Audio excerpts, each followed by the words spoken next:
analizar un tema clave, yo diría uno de los más importantes, vinculado al cierre de lo que fue el siglo XIX y ya el comienzo del siglo XX para nuestro país, que analiza sobre todo la construcción del Estado Nacional. Así que voy a hacer la presentación. Como siempre les pido, por favor, del otro lado, que me digan si se está viendo bien esta presentación, si me están escuchando sin problemas. Perfecto. Se está bien, profe. Ok.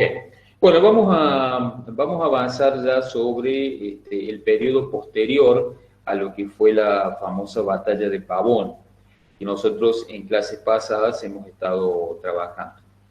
En el 1862, ¿sí? Buenos Aires se enfrenta con la Confederación, sobre todo Buenos Aires liderada por Mitre y la Confederación liderada por Urquiza. Se produce la famosa batalla de Pavón, con el triunfo de Buenos Aires, el triunfo de Mitre sobre Urquiza, y es así que Mitre va a asumir la presidencia del gobierno nacional. ¿Por qué es importante la batalla de Pavón en líneas generales? Porque va a venir a cerrar un viejo problema que tal vez podemos decir venía desde la época de la independencia y era fundamentalmente cómo lográbamos unificar al país. A ver, yo quiero que se entienda esto, no alcanzaba simplemente con una batalla y con un presidente.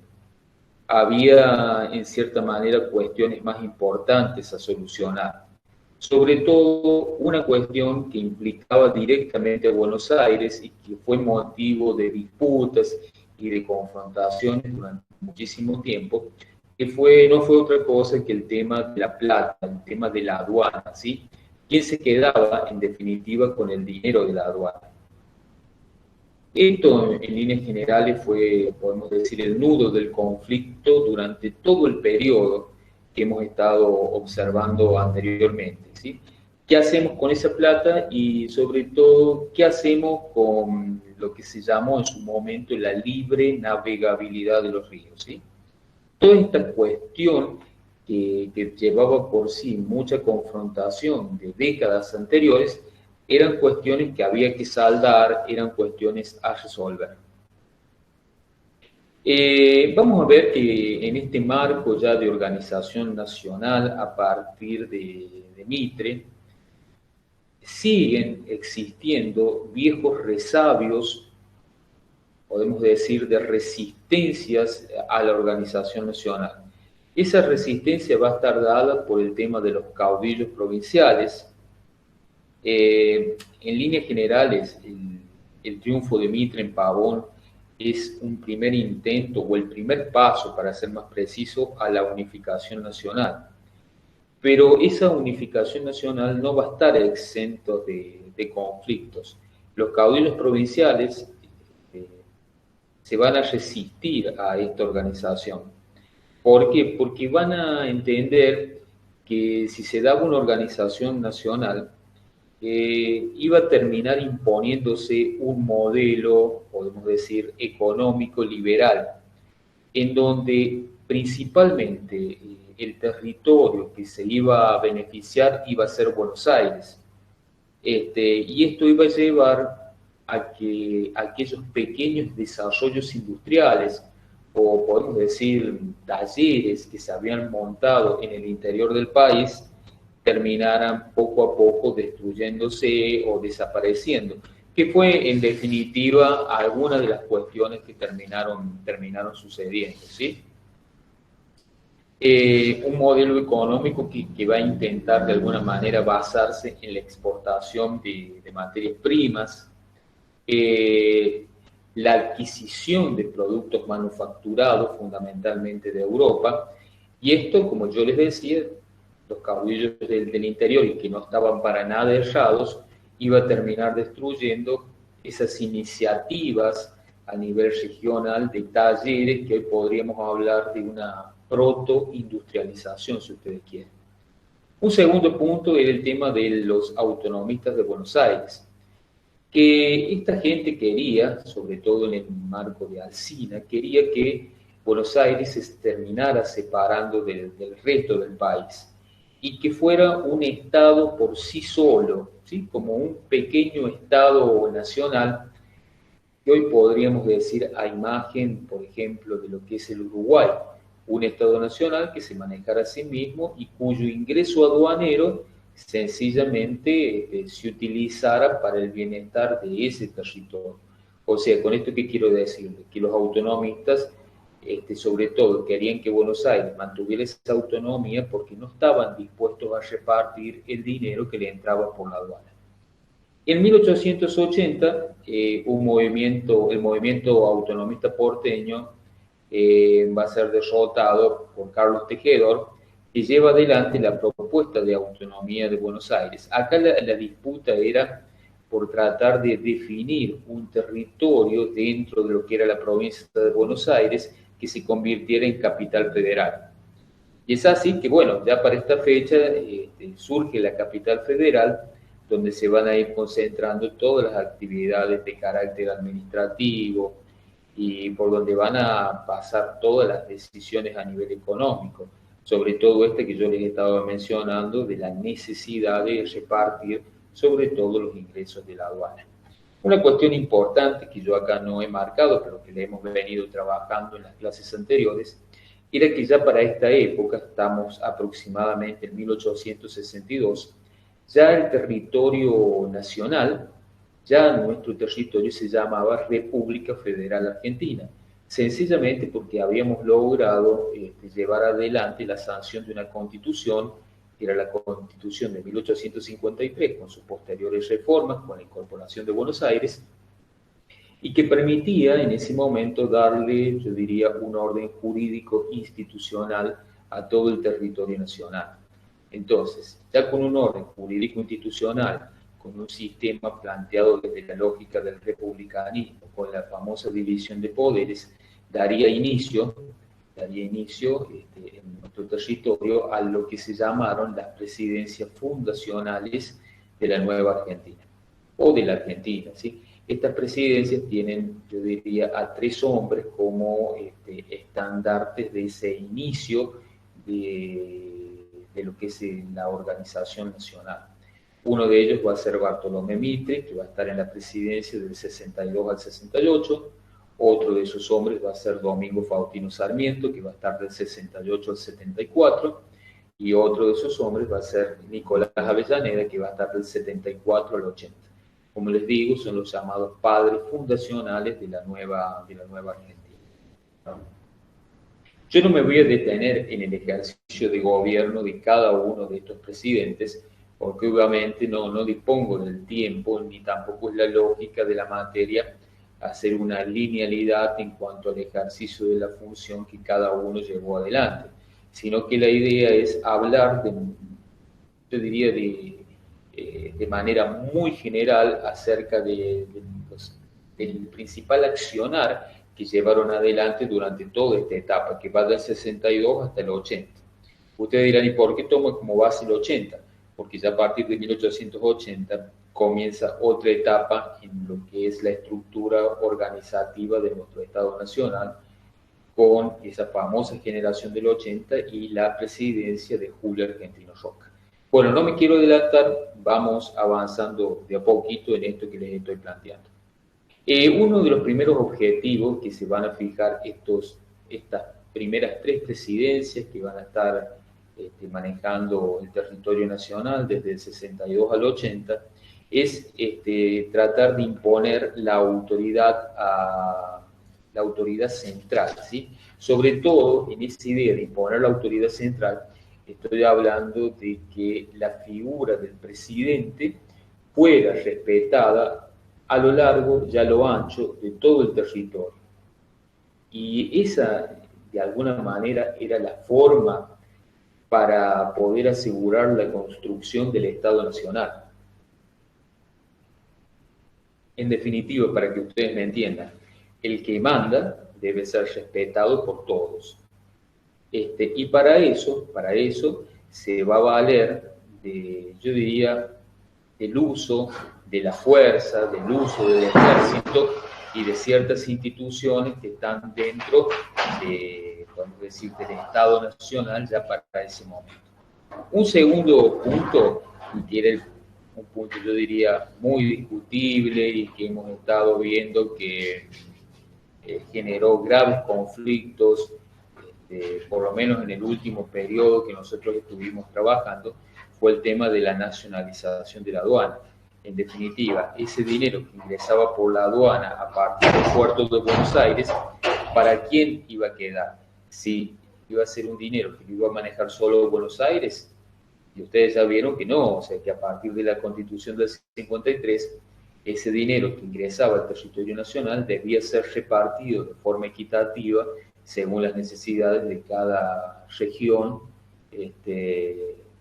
de manera tal de implementar lo que podríamos decir un federalismo. Así que ese ingreso no solo le pertenecía a Buenos Aires, sino que nos pertenecía en definitiva a todos. Por otro lado, la creación de la Corte Suprema de Justicia, ¿sí? Que tiene que ver fundamentalmente con la necesidad de crear instituciones a nivel nacional. Este, por ejemplo, algo muy importante para mencionar el tema de la profesionalización del Ejército Nacional. En este marco, en la etapa anterior, en la etapa confederal, nosotros vimos que cada territorio, fundamentalmente Buenos Aires, de la mano de Rosas, contaba con un ejército, podemos decir, provincial. Bueno, acá esa idea desaparece y se conforma un ejército nacional, y no le pertenece a una provincia, sino que le pertenece a todo el país. Y empieza la profesionalización de la carrera militar, ¿sí?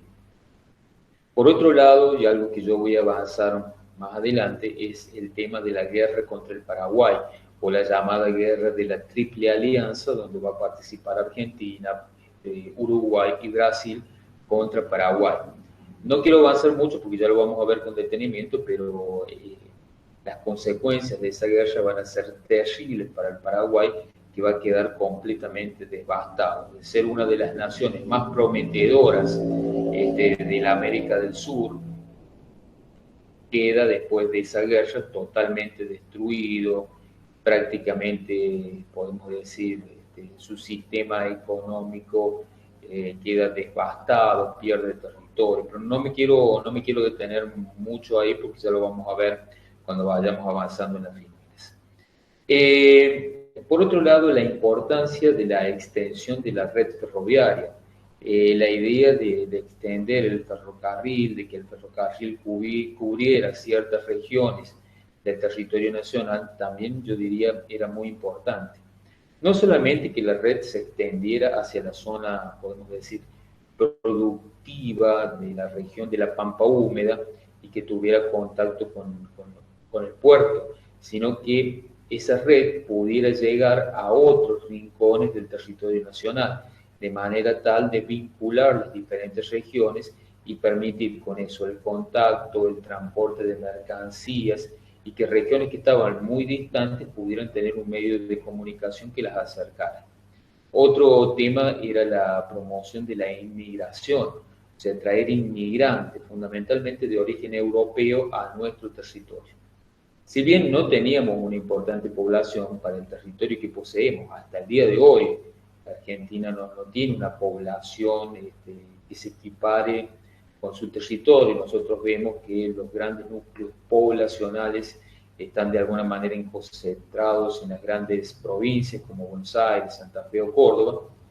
En este tiempo había población, pero bueno, para el proyecto que quiere llevar adelante este grupo de hombres que está en el gobierno, la población autóctona, la población local, integrada en su mayoría por gauchos e indios, no era una población, podemos decir, de la cual pudieran obtener mucho. Por eso la necesidad de traer inmigrantes de Europa que tuvieran vinculación, yo diría, con el marco de lo que fue la revolución industrial y sobre todo que pudieran conocer el manejo de maquinarias y de técnicas agrícolas que van a ser, yo diría, la base de sustento del proyecto que estos hombres ya comienzan a diagramar. Y en ese marco de un proyecto político-económico sustentado, sobre todo en la producción de materia prima de carácter alimenticio, la necesidad de la conquista del desierto, conquistar el desierto, conquistar aquel territorio que no ha sido hasta ese momento ingresado al Estado Nacional y que se hace necesario utilizarlo para extender, yo diría, para extender el límite de la frontera productiva en ese momento. Hablo de los territorios al norte de nuestro país, lo que podría ser denominado el Gran Chaco, y hablo de los territorios hacia el sur, que es, sin lugar a dudas, el territorio patagónico. ¿Vamos bien hasta ahí? ¿Me van escuchando? ¿Se va entendiendo? Alguien que me diga sí para por lo menos tener una prueba de vida, ¿sí? Porque recuerden que no los estoy viendo y tengo miedo de que esté hablando sin conexión. Estamos vivos Sí, sí, todavía, profe. profe. Bueno, perfecto. Estamos. Hasta ahí se va entendiendo bien. ¿Hay alguien que quiera hacer alguna pregunta? Sí, profe, yo tengo una duda. Decime. ¿Esto se da en 1879, la conquista del La conquista del desierto? desierto se da en 1879, ¿sí? Se va a extender. En realidad, la idea de extender la línea de frontera viene de mucho antes. Va a haber un primer intento de extender y de terminar con el tema de los malones, que hasta ese momento venían asolando el territorio con un proyecto que iba a llevar adelante Alsina, que era la famosa zanja de Alsina, que quería meterse en el territorio nativo, hacer una gran zanja, que le llamó la Gran Zanja Nacional, para separar el territorio blanco del territorio nativo. Obviamente no dio el resultado esperado, era un proyecto alocado, ya la muerte de Alsina va a asumir el ejército Julio Argentino Roca. Por allí, Bien, hablando de este punto que vos me estás preguntando, el tema de la conquista del desierto es tal vez el gran genocidio de los grupos nativos o aborígenes, ¿sí?, del territorio argentino. Prácticamente el Estado Nacional, valiéndose del ejército, destruyó a estos grupos, que es algo que yo voy a ir avanzando ya y te lo voy a explicar cuando avancemos en la lógica de la exposición, ¿sí? Bueno, ¿Profe? sí, Sí, Oscar. Oscar le sí, Oscar, consulta. Sí, decime, Oscar. 1879 es la segunda conquista del desierto, ¿no? Sí, acordate que la primera la había encabezado Juan Manuel de Rosas Claro, allá por el 1833. bien, Ahora, la acción que lleva Rosas, con la diferencia que podemos establecer con la acción que lleva Roca, es que Rosas en primera instancia tuvo la intención de llegar a acuerdos, pactar con los grupos nativos. De hecho, yo les decía, con los Pampas, si logra realizar acuerdos, a tal punto que los mismos Pampas los consideraban el caudillo blanco, lo consideraban, perdón, claro, el jefe blanco, ¿sí? claro. Y bueno, con los que se tuvo que enfrentar fue con los grupos de los ranqueles. Bueno, el enfrentamiento fue directo, pero la lógica de Roca era distinta. La lógica de Roca era utilizar todos los recursos que tenía el Estado en cuanto a los armamentos para ir y enfrentarse a los nativos. A ver, para que ustedes tengan una idea, el Ejército Nacional iba con ametralladoras mientras los indios combatían con lanzas, Claro. para que ustedes vean la desproporción de la lucha, ¿sí? Y hay mucha controversia en cuestión de ese tema. Hay algunos historiadores que dicen que fue un gran genocidio de los grupos nativos, hay otros historiadores que no, hay otros historiadores que dicen se eliminaron aquellos que se negaban a ser asimilados por el Estado Nacional, y los que sí aceptaron fueron llevados a reservaciones y ahí se los mantuvo. Pero obviamente se les terminó quitando la tierra y la tierra pasó a manos de gente que pertenecía tanto al ejército como a los sectores más pudientes y, podemos decir, de más alto nivel social en ese momento del país. Ya ahí llego y ya lo abordamos con mayor detenimiento. Bueno, vamos con la guerra de la Triple Alianza contra el Paraguay. Ustedes verán y dirán, bueno, pero a ver, una guerra que se va a desarrollar en el territorio nacional aproximadamente en 1865, yo ahí no coloqué la fecha, pero bueno, en 1865. ¿Y qué tiene que ver con la guerra de secesión de los Estados Unidos? ¿Sí? ¿Qué tiene que ver con algo que está muy alejado? Yo, en definitiva, lo utilizo como para marcar, yo diría, una lógica que les permita a ustedes entender el porqué de la guerra. El fin de la guerra de secesión en los Estados Unidos, no sé si alguno ha leído sobre el tema o conoce, enfrenta sobre todo a los estados del norte con los estados del sur. Los estados del norte eran estados mucho más progresistas, más liberales, ¿sí? Y los estados del sur eran estados, podemos decir, más de carácter esclavista, eran más tradicionales. Y bueno, y en este marco, los estados del sur de los Estados Unidos, vale la redundancia, producían algodón. El algodón lo terminaban comercializando y vendiéndoselo a los ingleses. Y los ingleses lo utilizaban para el desarrollo de prendas en el marco de su primera revolución industrial. ¿Hasta ahí me siguen? Cuando se produce la guerra de secesión y los estados del norte, los famosos yanquis, se enfrentan contra los confederados y triunfan los yanquis, se unifica todo el territorio norteamericano en lo que hoy es Estados Unidos. Y deciden los del norte no seguir vendiéndole el algodón a los ingleses, porque dicen que ellos a partir de ese momento, estamos hablando de 1865, van a utilizar ese algodón para poder desarrollar su propia industria. O sea, ellos mismos van a hacer todo el proceso. Lo van a sembrar, lo van a cultivar, cosechar y utilizarlo para la fabricación de prendas de vestir. Entonces, en ese marco, Inglaterra tiene que ver en algún otro lugar del mundo de dónde se pueda proveer de esa materia prima a un precio, podemos decir, accesible. Y tal vez en el marco de América, uno de los países que era en ese tiempo uno de los mayores productores de algodón en ese momento era Paraguay. Pero ¿cuál es el problema? Paraguay se había convertido, yo diría, en la luz de esta parte de América del Sur. Era un Estado nacional con un desarrollo autónomo, con un gran desarrollo en todos los ámbitos. Podemos hablar del ámbito productivo, podemos hablar que ya era un estado que contaba con líneas férreas que comunicaban buena parte de su territorio, tenía un embarcadero que le permitía fabricar embarcaciones con acero, tenía un sistema, podemos decir, educativo excelente ya en ese tiempo, había llevado adelante el desarrollo de pequeñas industrias. Entonces, a diferencia de los países que eran limítrofes, Paraguay era una nación que, podemos decir, tenía un avance muy significativo en todos los ámbitos con el resto. Entonces, ¿qué hacen los ingleses? Van y le dicen a Paraguay que le venden el algodón. Y los paraguayos se niegan, dicen, no, nosotros producimos el algodón porque queremos fabricar, o sea, estamos en el marco del pleno desarrollo de nuestras industrias y nuestra idea es industrializar esto que nosotros producimos. En ese marco, a Inglaterra no le cayó para nada bien y empezó a presionar sobre todo a aquellas naciones que tenían, yo diría, ciertos vínculos comerciales con Inglaterra. Tal es el caso de Argentina, tal es el caso de Brasil, tal es el caso de Uruguay.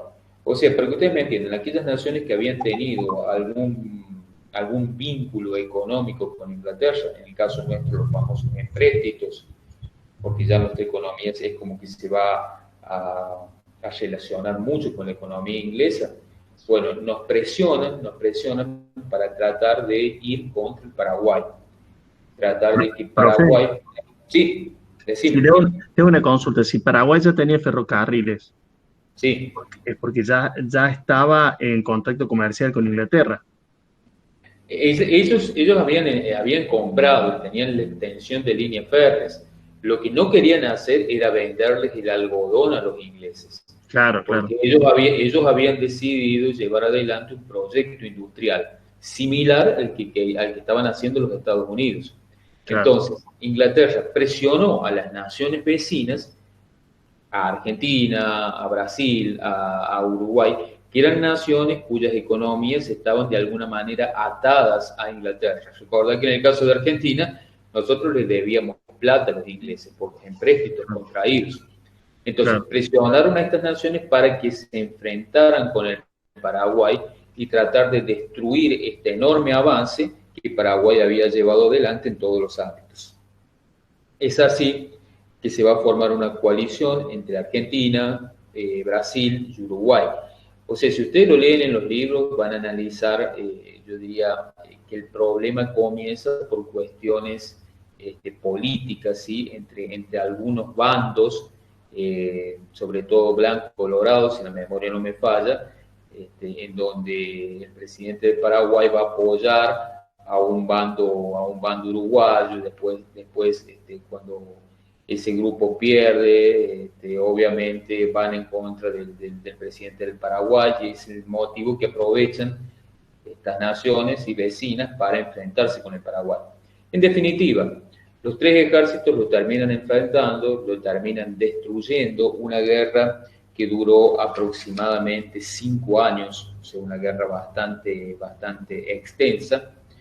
Y bueno, ¿cuál va a ser el fin? Y bueno, el pobre Paraguay va a perder buena parte de su territorio, ¿sí? Que va a quedar en manos de los países vencedores. En el caso de Argentina, toda la zona de lo que hoy es Formosa pertenecía antes al Paraguay. Y va a quedar toda su industria y su posible desarrollo futuro paralizada. Hasta me animaría a decir que corrió el riesgo la misma población paraguaya de desaparecer. Porque, a ver, eran tantos los hombres que habían perecido en la guerra que no quedaban hombres en el Paraguay. Entonces había muchísimas mujeres y pocos hombres. Por lo tanto, había que proteger al hombre para que ese hombre pudiera, en definitiva, dejar descendencia y que la sociedad paraguaya no desapareciera. Por eso es algo que hoy muchos analistas, muchos sociólogos analizan en el sentido de decir por qué la sociedad paraguaya es una sociedad tan patriarcal y tan machista. Porque en definitiva, debido a la guerra, tuvieron que proteger a los hombres para que su sociedad no terminara desapareciendo. No es proteger a la mujer, porque mujeres era lo que sobraba, lo que faltaban eran hombres. ¿Se entiende? Entonces, hoy, trasladado a la actualidad, la sociedad de Paraguay tiene esas características y yo diría en gran medida por ese suceso histórico que le ocurrió casi a fines del siglo XIX. Bueno, esto llevó, como les decía, a la destrucción total del Paraguay y bueno, y obviamente a la postergación. Y acá venimos con otro tema también de ese periodo, que es la famosa campaña del desierto, el genocidio, yo he colocado de los originarios y el reparto de tierras en la oligarquía. En realidad, en la campaña del desierto, que por ahí alguno de ustedes me dijo en 1879, ¿sí? Hay dos campañas. Una campaña que va hacia el noroeste, que sería hoy la zona del Gran Chaco, ¿sí? Y otra que va hacia el sur, hacia la zona de la Patagonia. El tema de la campaña que se hizo hacia la Patagonia, yo considero que fue un verdadero genocidio. Por ahí podemos tener puntos de desencuentro con algunos otros historiadores, ¿sí? En donde dicen, no, pero en realidad Roca no quiso ir a destruir, no quiso ir a matar nativos, sino que enfrentó con las armas a aquellos que se opusieron al orden nacional. Y aquellos que lo aceptaron fueron llevados a reservación. Pero en todo caso, tanto en uno como en otro, se les terminaron dando las tierras. Hoy, si ustedes van hacia la Patagonia, no hay nativos puros, ¿sí? Por ahí los últimos descendientes puros de estos grupos murieron hace décadas. Entonces, muchos autores consideran que fue un genocidio, porque la diferencia en armamento y en capacidad militar del ejército liderado por Roca contra los grupos nativos de ese momento era abismal, ¿sí? Por eso te digo, es un punto de confrontación. Yo considero que fue el primer gran genocidio que tuvo nuestro territorio. Pero bueno, obviamente podemos por ahí discernir a lo mejor con el punto de vista que ustedes tienen y con el punto de vista de algunos otros profesores del mismo instituto, ¿sí? Y es totalmente respetable. Este reparto de tierras se realiza a la oligarquía, como les decía, aquellas personas que ya habían obtenido territorio, podemos decir, con rosas, van a acrecentarlo aún más en este tiempo, y también se le va a entregar territorio a algunos militares que van a terminar quedándose con algunas tierras, pero finalmente las van a terminar vendiendo, y de forma a un precio muy barato. Las tierras las terminan, yo diría, casi regalando, porque no sabían qué hacer con estas. O sea, era gente que estaba en el ejército y que no tenía alma ni espíritu para hacerlas producir, para criar ganado, para, no sé, alguna actividad vinculada con el agro. Entonces directamente las vendieron, y si las vendieron, obviamente los que tenían plata para comprarlas, que era esa oligarquía que se va a ir conformando y que va a ir ganando poder en nuestro país, que es llamada la oligarquía terrateniente o la oligarquía vacuna, que se hicieron dueños prácticamente de buena parte del territorio de la Patagonia, y que muchos de esos apellidos perduran hasta el día de hoy, ¿sí? Y que forman parte o están...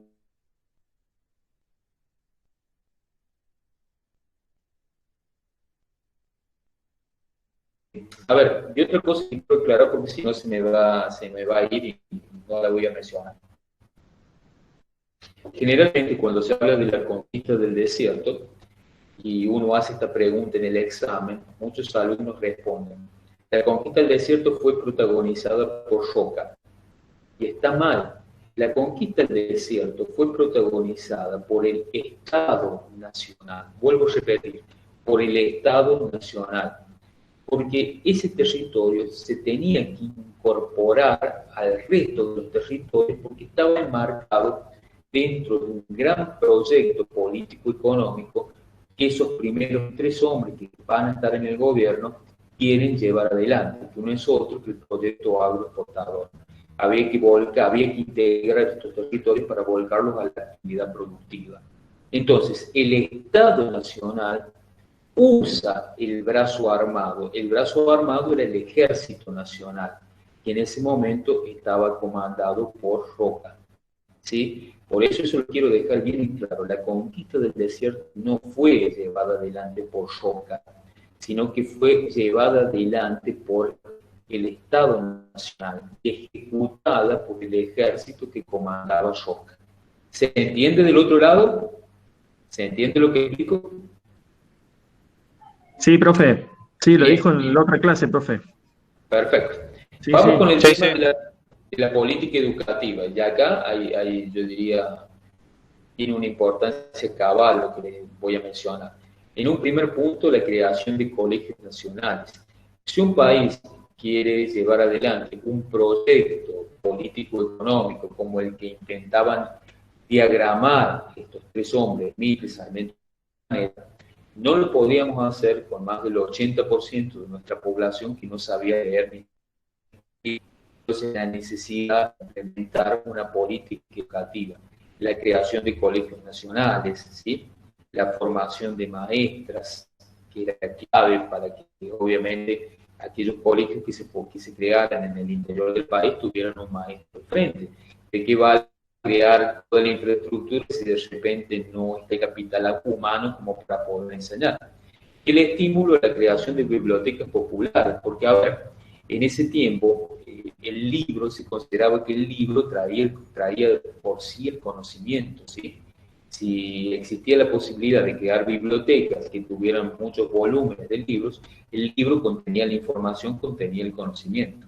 ¿De qué vale crear una escuela, llevar un docente si los niños no tienen libros para poder estudiar, no tienen libros para poder investigar y con eso incorporar ese saber? Entonces, bueno, hubo un gran estímulo.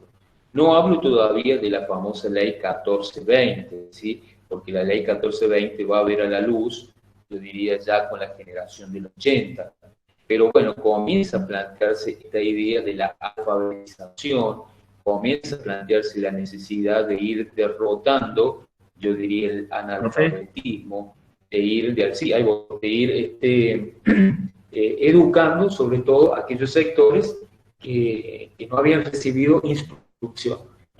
Sí, decir, ¿en qué año estaríamos ahora en la política estaríamos educativa?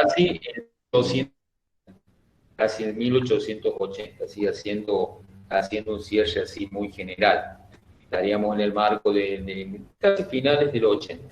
Está recién la ley de educación, vamos a ver su aplicabilidad a partir de 1884, ¿sí? La famosa ley 1420, que era la Sí, educación libre, gratuita, obligatoria, ¿tá? Y que de alguna manera le ofrecía a los jóvenes de ese momento una educación, diríamos, más operativa, que supieran leer y escribir, y que fue tal cual. un gran avance para el territorio nacional. Más allá a ver, hay otros investigadores u otros historiadores que dijeron que el Estado de esa manera coartaba cierta posibilidad de avance de estos grupos, porque a ver, te enseñaban una educación mínima para que vos supieras leer, supieras escribir, tuvieras capacidad operativa, pero esa educación no te posibilitaba dar el salto a una educación de más nivel, que podría ser hoy una educación secundaria o la posibilidad de ingresar a la universidad. No, Fundamentalmente por algo que existía en ese tiempo, que era que la educación de nivel superior era rentada y salía claro, muchísimo dinero y estaba solamente destinado a los sectores más pudientes de la sociedad. no Eso es permitía algo la que movilidad social. exactamente, o sea, vos sabés leer y escribir, con eso conformate. No, pero a mí Claro, me gustaría seguir estudiando y el día de mañana llegar a ser, qué sé yo, gobernador. No, no, pero vos estás loco. O sea, vos naciste peón, vas a saber leer, escribir, o vas a atender, qué sé yo, un comercio, pero no más de eso. El tema claro, de los estudios superiores y el tema de dirigir en algún puesto político está reservado a una élite, está reservado a un grupo, es el que tiene que conducir. Ustedes son los que tienen que poner la mano de obra. Nosotros, ¿sí? Esa élite era la que tenía que conducir los destinos del país. Entonces vos vas a ver que hay una gran diferenciación social muy marcada en este momento, con la inexistencia de lo que hoy podríamos llamar los sectores medios. Los claro. sectores medios todavía no están presentes en el territorio nacional. Bueno, ¿vamos bien hasta ahí? Sí, profe. ¿Vamos bien? Bueno, entonces con estos tres primeros presidentes vamos a ver que este proyecto político-económico, que es el modelo agroexportador, comienza a gestarse, ya a planificarse. Obviamente acá también no quiero dejar de lado la necesidad de crear obras de infraestructura, ¿sí? Había que integrar el territorio, había que extender líneas férreas, había que tener telégrafos, comunicar las distintas regiones. Y bueno, la idea era, sustentado en lo más importante que teníamos en ese momento, que era la tierra, llevar adelante este proyecto que nos iba a posibilitar insertarnos en el mundo como una nación que producía materia prima. ¿Qué tipo de materia prima? Carnes y cereales, ¿sí? Y también, en cierta manera, íbamos a seguir dependiendo económicamente de quien adquiriera estas materias primas. O sea, nosotros vendíamos carnes y cereales, en contrapartida nos vendían productos industriales. Y esa lógica que les estoy mencionando se va a mantener prácticamente inalterable hasta, podemos decir, el comienzo de la Primera Guerra Mundial. El hecho de que nosotros producimos y vendemos materia prima para las naciones industriales, fundamentalmente carnes y cereales. Y todo producto elaborado, todo producto industrializado lo compramos afuera. ¿A quién se lo compramos? Y se lo compramos fundamentalmente a Inglaterra.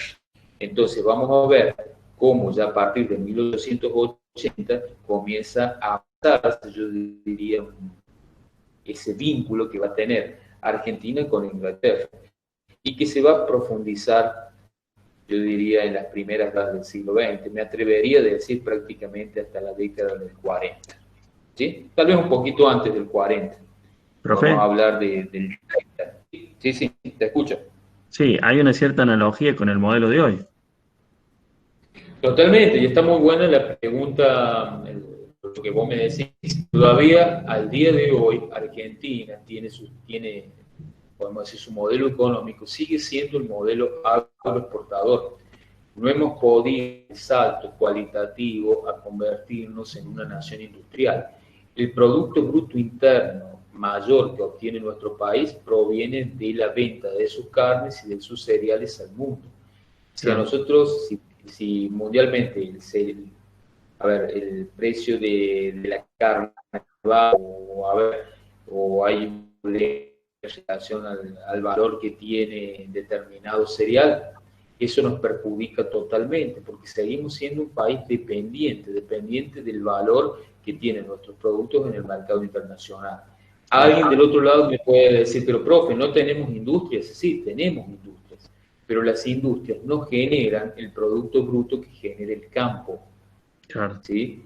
Y no hemos podido dar ese salto cualitativo a ser una nación industrial, o por lo menos tener una base industrial sobre la cual podamos pensar a futuro otros desarrollos.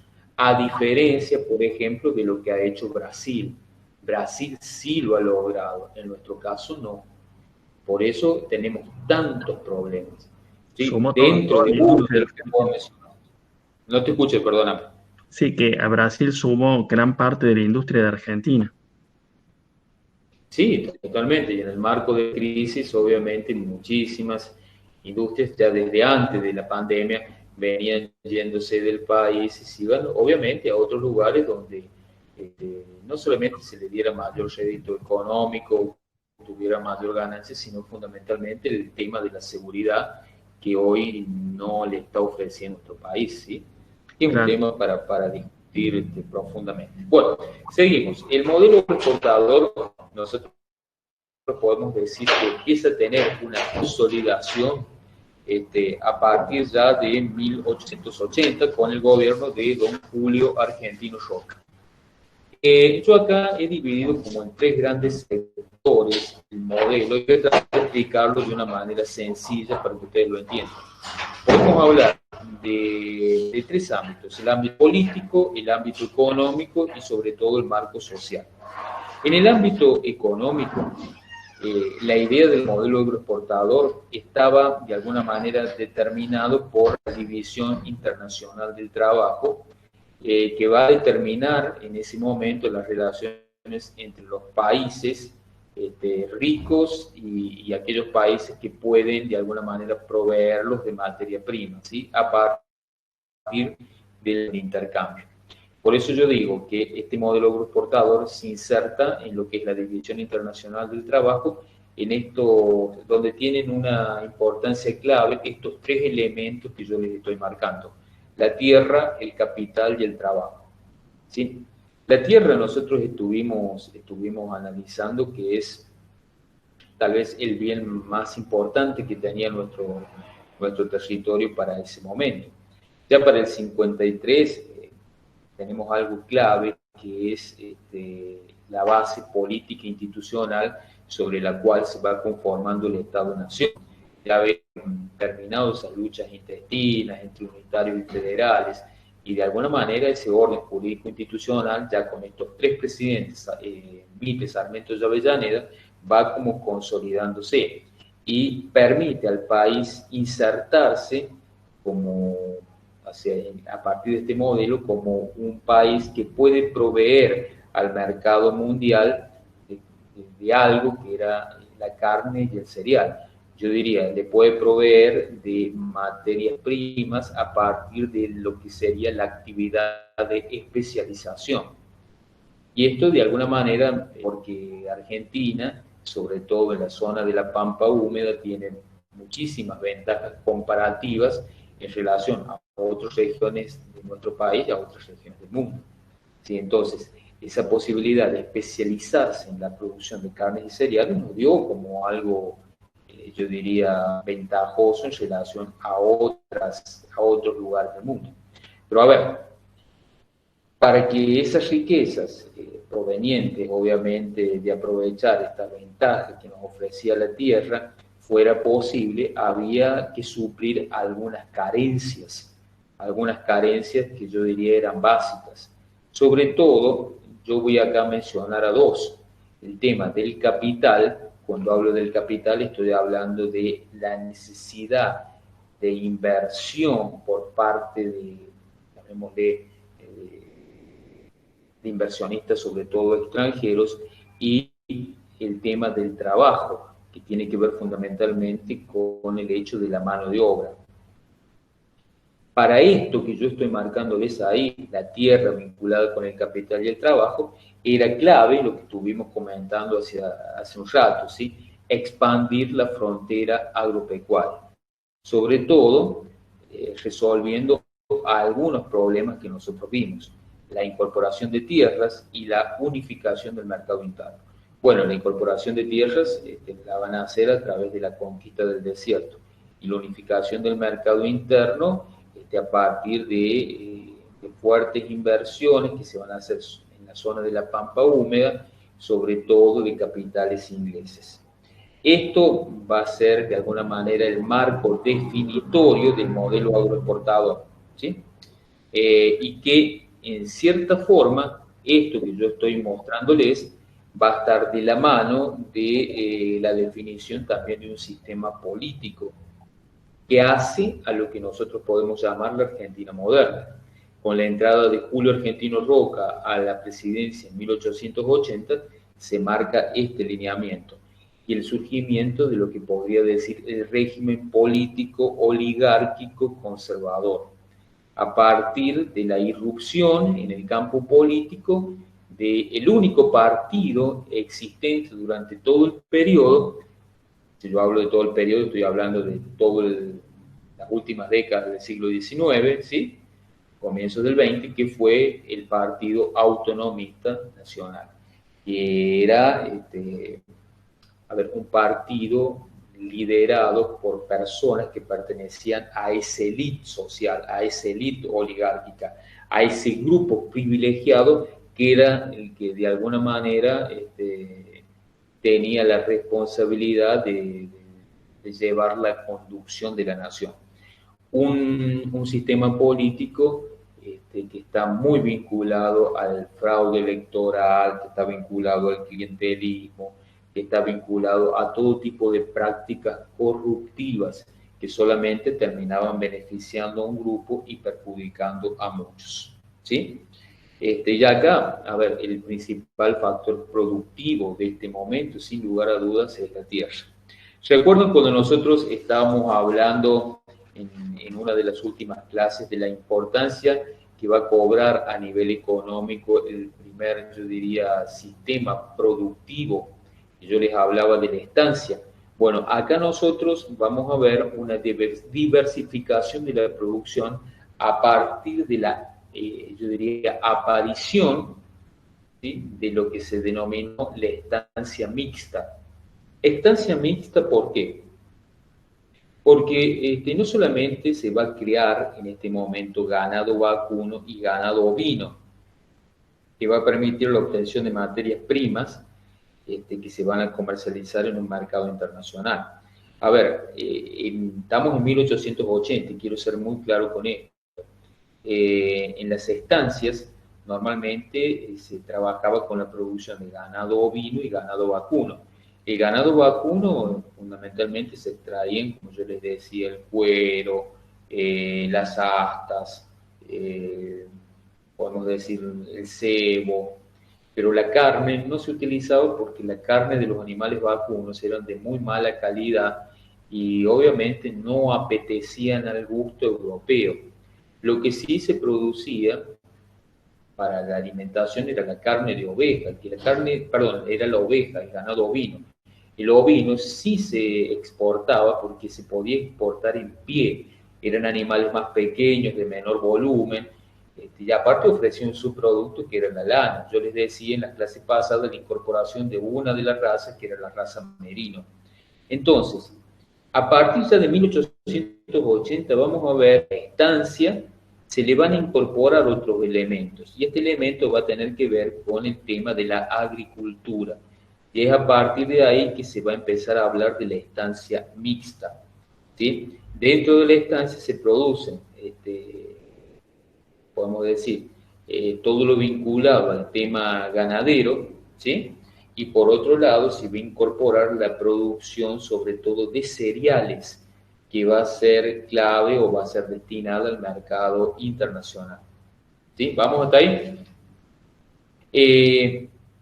Los dueños de las estancias, así como incorporaron en su momento la cría de ovinos para maximizar sus ganancias, buscan de alguna manera ir realizando actividades cada vez más productivas, yo diría cada vez más lucrativas, que le den más dinero y que estén de alguna manera en relación a las demandas del mercado internacional de ese momento. Entonces vamos a ver que estas estancias mixtas producen cereales, producen carnes, pero no cualquier tipo de carne, sino que ya, podemos decir, avanzado el 80, empieza a trabajarse dentro de la estancia con la cruza de animales locales con animales que vienen de afuera, sobre todo de razas europeas. Hablo de la Hereford, hablo de la Aberdeen Angus, cuyo fin era mejorar la calidad del animal argentino, ¿sí? Y que se va a lograr con mucho trabajo ya a fines del siglo XIX. Podemos decir que a fines del siglo XIX contamos ya con muy buena carne. Carnes que van a ser refinadas. ¿Qué quiere decir refinadas? Que no solamente van a ser faenadas, sino que van a ser congeladas y trabajadas en lo que se llamaron los frigoríficos, que normalmente eran de capitales ingleses. Estas carnes refinadas van a desplazar de alguna manera la producción anterior que se había sustentado en el cuero y la lana. Era la producción, para que ustedes me entiendan, de la época postcolonial. También estas estancias van a producir lino y van a producir cría de ganado en pie. Entonces, a ver, en este ámbito, el dueño de la estancia intentaba de alguna manera disminuir los riesgos económicos. Y se va a consolidar también, yo diría, la extensión de la frontera productiva, que va a posibilitar la diversificación de la producción, tanto en un territorio dedicado a la ganadería como un territorio dedicado a la agricultura. Y también en este marco se va a dar, yo diría, se va a modificar la estructura social, ¿sí? Hablo de una estructura social interna, y se va a ir definiendo actividades de cada uno de las personas que ustedes ven ahí, del invernador, del chacarero, del criador, de los peones, de los braceros. O sea, dentro de esta estancia mixta todos van a convivir, pero todos van a tener como un lugar, yo diría, especial o algo que los pone por arriba del otro. En el caso del invernador va a ser aquel encargado de tomar el animal, alimentarlo para que ese animal pueda ganar peso y en consiguiente valga más en el mercado. Y el chacarero es aquel que trabaja la tierra, aquel que generalmente arrenda una parte de esa tierra que la hace producir y que usa pegones y braceros para el trabajo sobre todo vinculado a la cosecha. Y el criador es aquel que cría el animal, aquel que lo va desarrollando y que luego se lo lleva al invernador para que lo pueda hacer engordar y que valga más en el mercado. Entonces, en este marco empiezan a haber fricciones, ¿sí? Entre algunos de ellos. Y más aún cuando la carne, sobre todo el tema del ganado vacuno, comienza a ganar protagonismo a partir de la irrupción de lo que es fundamentalmente frigorífico. Entonces, el modelo agroexportador, hay un crecimiento de la economía argentina, la inserción en el mercado internacional como exportadora de materias primas, se consolida a partir de la inversión extranjera de capitales extranjeros, fundamentalmente ingleses, pero también en menor medida de capitales norteamericanos, ¿sí? Y la industria es el abonamiento hacia adelante de otros sectores, como fue el sector de los frigoríficos, la industria molinera y más tarde toda la industria de la vitivinicultura. A ver, para que ustedes me entiendan, la industria molinera va a ser clave, sobre todo a partir de esta idea de empezar a producir cereales.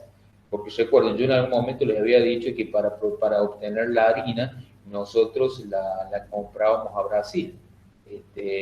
No había producción harinera propia. ¿Por qué? Porque no se sembraban cereales. Bueno, acá ya empieza a cambiar toda esta lógica. Y bueno, la organización del Estado, ¿sí?, que se da ya a partir de este momento, con el tema de los títulos públicos, la financiación de estos títulos, el equilibrio en la balanza de pagos, la irrupción de los ferrocarriles, que esto va a ser clave, o sea, estas inversiones de capitales ingleses llegan a nuestro territorio y se puede decir que el gobierno nacional le otorga la posibilidad de contar con tierras al lado de las líneas férreas. Para que más o menos ustedes tengan una idea, se hablaba de 5 kilómetros a cada lado de las líneas férreas que pasaban a pertenecer podemos decir, a esos capitales, ¿sí? Pasaban a pertenecer en gran medida a Inglaterra. Entonces, hay como una relación capital privado-Estado. Estas fuertes inversiones, sobre todo el capital inglés, se realizan en toda la zona de la pampa húmeda, la zona de la cual provenía la mayor parte de la producción agroganadera que tenía en ese momento el país. Y la idea era que este circuito ferroviario, bien digo, se pudiera interconectar rápidamente con el puerto y en cercanía del puerto se encontraba el frigorífico. Entonces ya cuando avanzan los sistemas de refrigeración, las primeras naves norteamericanas llegan con la posibilidad de que se pueda faenar un animal, trozarlo, congelar la carne y llevarla hacia Europa, es como que ya esta estructura cobra más ímpetu, cobra más fuerza a partir de la fuerte inversión del capital privado, sobre todo en el ámbito de la exportación de productos cárnicos. Por eso vamos a ver un mayor consumo, también va a llevar al desarrollo de las regiones, a una fuerte comercialización y concentración, sobre todo en la zona pampeana. Y la industria va a estar definida por un mercado interno que se va a buscar vincular directamente con la zona de la Pampa y el mercado interno que va a tener como principal protagonista los frigoríficos. Y a esa competencia que en este marco van a establecer Gran Bretaña y los Estados Unidos. Sobre todo en el marco del Estado Nacional en la creación de obras de infraestructura, ¿sí?, vinculadas fundamentalmente al hecho de la creación de los frigoríficos, y tanto del capital inglés como norteamericano, y también dentro de la ciudad al desarrollo de medios de transporte, por ejemplo el tranvía o medios de comunicación como los telégrafos. Más adelante obviamente todo esto daría lugar al teléfono. Este modelo agroexportador, del cual yo les estoy marcando, va a tener en cuenta la economía de frontera, va a ser muy dependiente del capital extranjero y, en cierta manera, va a estar afectado a las fluctuaciones del mercado internacional. ¿Sí? O sea, una suba de precios de nuestros productos en el mercado internacional nos beneficiaba, pero una baja de nuestros productos en el mercado internacional nos perjudicaba. A ver, para que me entiendan. Si de repente nuestros animales sufrían de la fiebre aftosa, ya no eran animales que podían ser consumidos o los ingleses u otros países de Europa que consumían nuestras carnes, era como que restringían de alguna manera el ingreso de las mismas, hasta tanto y en cuanto esa epidemia de fiebre aftosa terminara. Por allí el hecho de que hubiera sido un año muy próspero en cuanto a los cultivos y que hubiéramos tenido, no sé, una producción de millones y millones de toneladas de cereal, llevaba a que también el valor del producto bajara.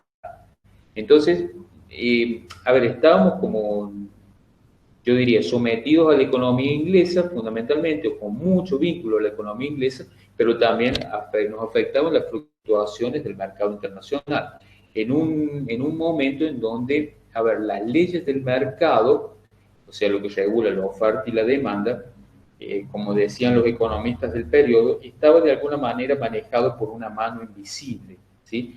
Con esto, ¿qué quiero decirles? Que no había injerencia del Estado en el mercado. Los estados nacionales no controlaban el mercado. El mercado oscilaba, ¿qué quiere decir? Entre, podemos decir, valores altos, valores bajos, valores medios, y de esa manera se va a manejar hasta prácticamente, debería decir, toda la década de 1920, hasta la caída de la bolsa de Wall Street en el año 1929, que marca el colapso del sistema económico del libre cambio, ¿sí? Asentado en la idea capitalista. Bueno, el tendido ferroviario hasta 1914, fíjense, en 1880 el tendido de líneas férreas era más o menos 2.500 kilómetros. Para 1914 tenemos 35.500 kilómetros, 510 kilómetros, con lo cual está marcando la importancia que cobró el tendido de líneas férreas en nuestro país. Alguien por ahí del otro lado se está preguntando, ¿y los ingleses solamente invirtieron en la zona de la región pampeana? Sí, pero ustedes, si son observadores del otro lado, a ver, alguien que me diga sí, no, del otro lado, fíjense, acá estamos en la zona de la región pampeana, ¿sí? Pero fíjense las líneas férreas, ¿hacia dónde llegan? Hacia el norte, hacia Cuyo. La pregunta que yo les hago de este lado es, si los ingleses solo invirtieron acá, en esta parte, ¿quién invirtió en el resto del territorio? A ver, ¿quién se anima a responder? Y el Estado Nacional. Exactamente, el Estado Nacional. El Estado Nacional va a ser el que va a terminar invirtiendo en las líneas férreas que van hacia el norte del país, hacia el oeste, ¿sí? Es más, miren, no sé, por ahí lo han escuchado algún otro profesor, pero a lo mejor lo saben, pero lo voy a decir. Más o menos para este tiempo, estamos hablando del 1900, 1910, la línea del ferrocarril del oeste, que es la línea que llega a San Luis, ¿sí? El primer lugar en donde se asienta es en Villa Mercedes. Desde allí surgirán las líneas que irán hacia San Luis Capital, hacia San Juan y hacia Mendoza. Entonces, Villa Mercedes para comienzos del siglo XX era una ciudad sumamente pujante. Hasta me atrevería a decir que le disputó el lugar de primacía a la misma ciudad capital, porque tuvo mucho más población y mucho más dinamismo en el ámbito comercial que el mismo San Luis, ¿sí? Bueno, y esto fue gracias al ferrocarril. Con el paso del tiempo, bueno, el ferrocarril se va extendiendo, pero todo se hace en base a capitales, podemos decir, del Estado Nacional.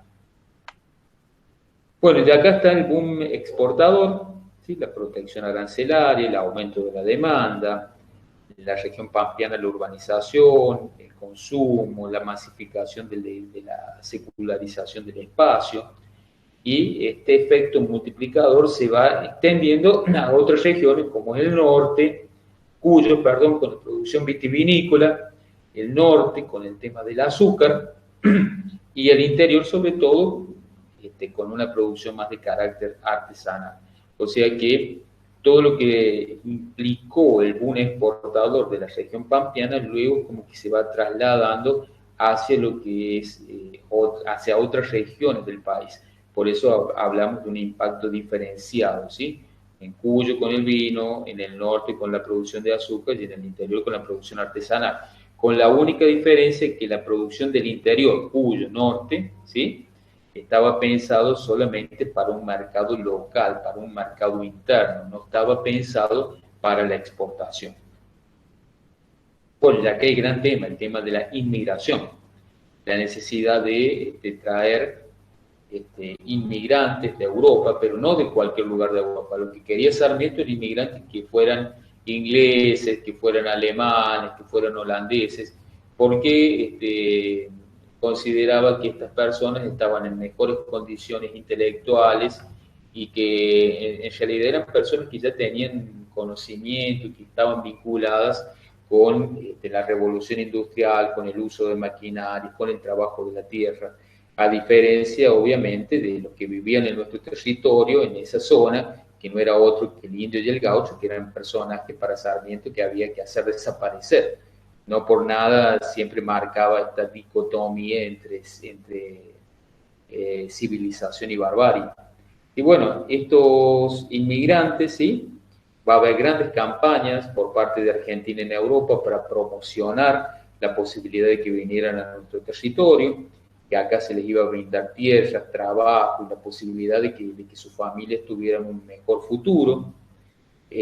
Obviamente que las personas que quería Sarmiento no llegaron, sí llegaron inmigrantes de la parte sur de Europa, hablo de españoles, hablo de italianos, hablo de franceses, sirio-libaneses, ¿sí? Que estaban en condiciones muy similares a las que estaban la gente que vivía acá en nuestro país. Entonces, bueno, había algunos que traían cierto capital, había algunos que sí sabían trabajar la tierra, porque esa era una de las condiciones que imponían, ¿sí? De que tuviera algún vínculo, supiera trabajar la tierra, supiera sembrar, cosechar, el uso de maquinarias agrícolas. Muchos que se presentaron para venir a nuestro país no tenían ni idea, ¿sí? De cómo trabajar la tierra. Entonces, bueno, cuando llegaron acá, tuvieron una semana en el hotel de inmigrantes y obviamente no lograron incorporarse rápidamente al sector productivo y vieron que lo que se les había prometido en cierta manera no era tan así, porque las tierras ya se habían repartido, porque no había trabajo, muchos se quedaron en las ciudades tratando de sobrevivir como pudieran. Y como no había tampoco obras de infraestructura para alojar de repente tanta gente, muchos de ellos fueron a ocupar esas casonas que habían quedado abandonadas en la época de la famosa fiebre amarilla que asoló la presidencia de Sarmiento, ¿sí? Y que dio lugar a lo que más adelante va a conocerse con el nombre de conventillo, ¿sí? Los famosos conventillos, las famosas casas chorizo, con un patio central, ¿sí? Y bueno, y piezas una pegada a la otra de forma recta, ¿sí? Generalmente de una planta baja y un primer piso. En este marco va a haber grandes transformaciones sociales, van a modificarse las condiciones de vida, van a ascender sectores populares, ¿sí? Porque muchos van a quedarse en la ciudad, llegan nuevas corrientes ideológicas traídas por estos inmigrantes, hablo de miradas más que todo de orden político, como fue el anarquismo, como fue el socialismo. Hay un crecimiento poblacional importante, sobre todo en los grandes núcleos urbanos, pero a ver, también quiero desmitificar esta idea de que en la Argentina somos todos descendientes de europeos, y esto no es así. Somos todos, si no tendríamos que ser todos rubios y de ojos claros, y el profe que están viendo está muy alejado de eso, ¿sí? Está muy alejado de eso. A ver, los grandes núcleos de inmigrantes que van a llegar a nuestro territorio se van a quedar sobre todo en la región de la Pampa Húmeda. Podemos ver el surgimiento de colonias agrícolas en Santa Fe, en Córdoba, ¿sí? En esa zona más productiva. Ahí puede haber un mayor auge de inmigrantes, pero no así en la zona de Cuyo y menos en la zona norte, ¿sí? Del país. O sea, esta idea de que Argentina es un país de inmigrantes o que buena parte de la población es inmigrante es mentira. A ver, si ustedes hoy hacen un censo, van a ver, o mejor dicho, en la década del 30 hacían un censo para ver cuál era el porcentaje de inmigrantes y de gente local, y a lo mejor era un 70, un 80% de inmigrantes y solamente un 20, un 25%, perdón, un 80% de gente local y un 25, 30% de inmigrantes. Ya ver, los inmigrantes, como les digo, se concentraban en determinados lugares, pero en otros lugares del país era muy bajo. Solamente para hacer una estadística, porque no quiero demorarme mucho en esto, lo pueden leer de los autores y del material que les he dejado. En San Luis, para más o menos fines de la década de 1920, si nosotros tenemos que hablar de inmigrantes, de la población total que vivía en San Luis en ese momento, hablo de la provincia, solamente los inmigrantes representaban más o menos un 8%. O sea que estamos hablando de que un 92% de la población era población local. Sí teníamos, en el caso de Cuyo, inmigración de países vecinos. Teníamos chilenos, teníamos bolivianos, teníamos peruanos en menor medida, que venían sobre todo a la zona de Cuyo para trabajar en la cosecha y para lograr, en definitiva, tener una mejor vida que la que pasaban en sus países. ¿Cuándo va a entrar en crisis el modelo agroexportador? Con la Primera Guerra Mundial. ¿Por qué? Porque es un modelo completamente dependiente. Yo les decía recién, si no nos compran nuestras carnes o cereales, estamos perdidos. Y nuestro principal comprador en ese momento era Inglaterra. Nos compraban otras naciones, pero no el volumen que compraba Inglaterra. Entonces, cuando se comienza la Primera Guerra Mundial, las economías de las naciones que van a entrar en el conflicto se retraen, toman yo diría, una mirada proteccionista. Entonces, el precio de nuestros productos, de nuestras carnes, de nuestros cereales, baja considerablemente. Ya no vendemos en la misma cantidad. Y si no vendemos en la misma cantidad, no ingresan dólares, no ingresa dinero. Y si no ingresa dinero, no podemos dar respuesta a los compromisos contraídos. Y como éramos una nación que todo producto elaborado lo comprábamos afuera, ya no teníamos la plata para comprarlo y en algunos casos esos productos, efectos de la guerra, no llegaban. Solamente cuestión de nombrar la Primera Guerra del 14 al 18, los grupos que se enfrentaron fue la Triple Entente, Francia, Inglaterra, Rusia y los Estados Unidos, casi al final de la guerra, con los imperios centrales, el imperio alemán, el imperio austrohúngaro y el imperio otomano. Ahí vemos a dos protagonistas, uno Lenin y otro el ejército norteamericano, que fue, yo diría, el gran beneficiado de la Primera Guerra, porque esa fue una de las potencias mundiales que salió fortalecida de la misma. Consecuencia a nivel mundial, 11 millones de muertes, modificación de las relaciones de género, el surgimiento a futuro de otras ideologías de carácter totalitarias y antidemocráticas como es el fascismo y el comunismo, intervención estatal y Estados Unidos como principal potencia. Y obviamente no me quiero olvidar del marco de la Revolución Rusa, que obliga a Rusia a salir de esa Primera Guerra Mundial por las consecuencias que está viviendo internamente y que luego de esa revolución daría origen a lo que se conocerá con el nombre de URSS, Unión de Repúblicas Socialistas Soviéticas. Consecuencias en Argentina inmediatas: aumento de las tasas bancarias, crece la deuda externa argentina, decrece la inversión en nuestro país, porque obviamente los capitales extranjeros vuelven a sus países